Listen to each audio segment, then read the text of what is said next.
My name is Mia. I'm 27, and I'm the eldest in a close-knit working-class family. We're not wealthy, but my parents, Clara and David, have run a charming little bakery in our town for over 20 years. It's a local gem, loved by the community. Growing up, we weren't flush with cash, but we always had enough to get by. My parents worked tirelessly and taught me and my younger brother Ethan, 25, the value of hard work. Ethan, though, was always the golden child. He could do no wrong in their eyes, while I had to earn every ounce of recognition.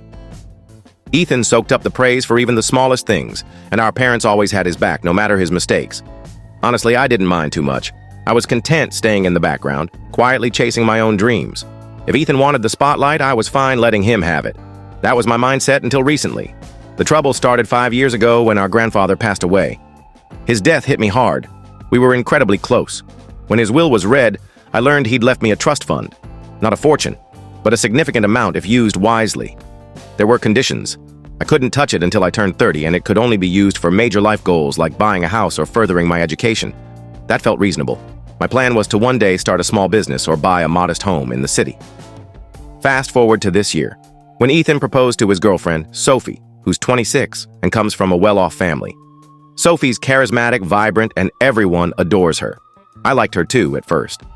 Things changed during a family dinner a few months back. Out of the blue, Sophie brought up my trust fund, casually asking what I planned to do with it once I could access it. Caught off guard, I mumbled something about maybe buying a place or starting a business.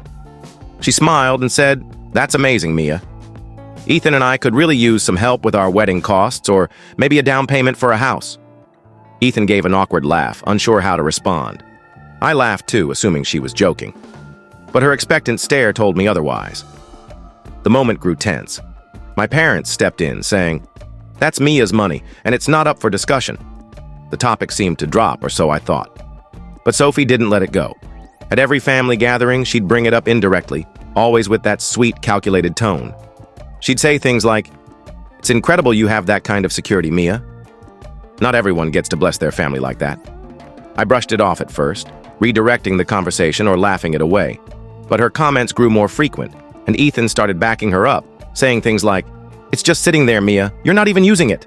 Hoping for support, I turned to my parents and asked them to intervene. Instead, my mom said, "Sophie's just trying to feel like part of the family. She's not being aggressive." But that's exactly what it felt like, aggressive. Now I was the one being painted as unreasonable. I didn't want to stir up drama, but I wasn't about to give in either. The money wasn't even available yet, and I had my own plans for it. I thought staying calm and firm would make them back off. I was mistaken. At another family dinner, Sophie pulled me aside. This time, she dropped the pretense. "Mia, you should really think about what you're doing with that trust," she said. "Helping Ethan and me would show you value, family. Isn't it a bit selfish to hold on to it when it could do so much for us?" I was stunned.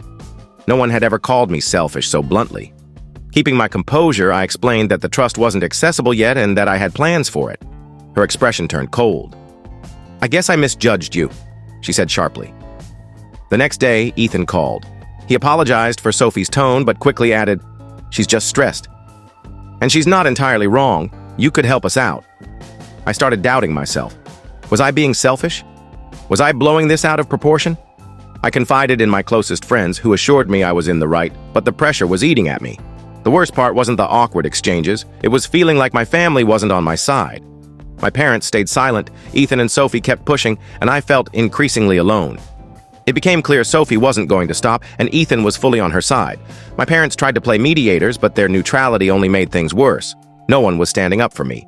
Then, at a family barbecue, Sophie cornered me again. "Why not give us part of the trust as a wedding gift?" she said. "Not all of it, just enough for a house deposit. You're not using it." I couldn't believe her audacity. A wedding gift? For money I couldn't even access? I calmly reiterated that the answer was no. She looked at me like I'd committed a crime. "I thought you cared about us," she said. "This could transform our lives, Mia. You're sitting on money you don't need." I left that conversation exhausted. But Sophie didn't stop. She started framing her request as a family investment, saying it would strengthen our bond and benefit everyone. I laughed the first time she said it, but she was serious. Ethan chimed in, saying, "You're so lucky, Mia. You have a chance to make a real difference." I went to my parents again, hoping they'd step in. Instead, my mom said, Sophie just wants to feel included, and Ethan's always struggled financially. Struggled? We grew up in the same household, with the same opportunities. The only difference was that I made careful choices, while Ethan didn't. Then my dad said, "We're not telling you to give them the money. Just consider it. Sometimes family harmony matters more than being right." That was when I realized this wasn't just about Sophie. My whole family was enabling her. I held out hope they'd see reason, but then Ethan and Sophie invited me to lunch. I thought it was a chance to reconnect. Instead, it was an ambush. After some small talk, Sophie leaned in. We were thinking, what if you gave us half the trust? You'd still have plenty, and we'd have what we need to start our life. I nearly choked. Half? I repeated that the trust wasn't available and that I wasn't giving it away. Sophie's tone turned icy. "You're hoarding money that could help your family," she said. Ethan nodded. "You're in a great spot, Mia. This could be huge for us." I left the restaurant feeling utterly defeated. A few days later, my parents called me for a family meeting. When I arrived, Ethan and Sophie were already there. My dad said, "Maybe it's time to think about giving them a portion of the trust. Not half, just something to show you care." I was speechless. My own parents were pressuring me to give up my inheritance for someone else's wedding. I stood up, said, "No, I'm done," and walked out. After that, tensions skyrocketed. Sophie started contacting extended family, spinning her version of the story. Suddenly, I was getting calls and texts from relatives I hadn't spoken to in years, all accusing me of being selfish and urging me to help Ethan and Sophie for the sake of family unity. I felt like I was going insane. I'd done everything right, set boundaries, explained the trust's restrictions, but no one seemed to care. I considered legal action, though the thought of suing my own family made me nauseous. Still, I needed to protect myself. I met with an estate lawyer and laid out everything. Sophie's relentless pressure, the manipulation, the rumors. She was appalled and confirmed that the trust was airtight. No one but me could touch it. She advised me to document everything, texts, emails, even conversations at family events. I started keeping a detailed record. Meanwhile, Sophie's campaign intensified. She posted vague social media messages like, "Some people choose money over family," or "Weddings show who really cares." She never named me, but it was obvious who she meant. Even co-workers noticed. Someone had called HR posing as a relative asking about my income. I had no proof it was Sophie, but who else would it be? I called my lawyer again.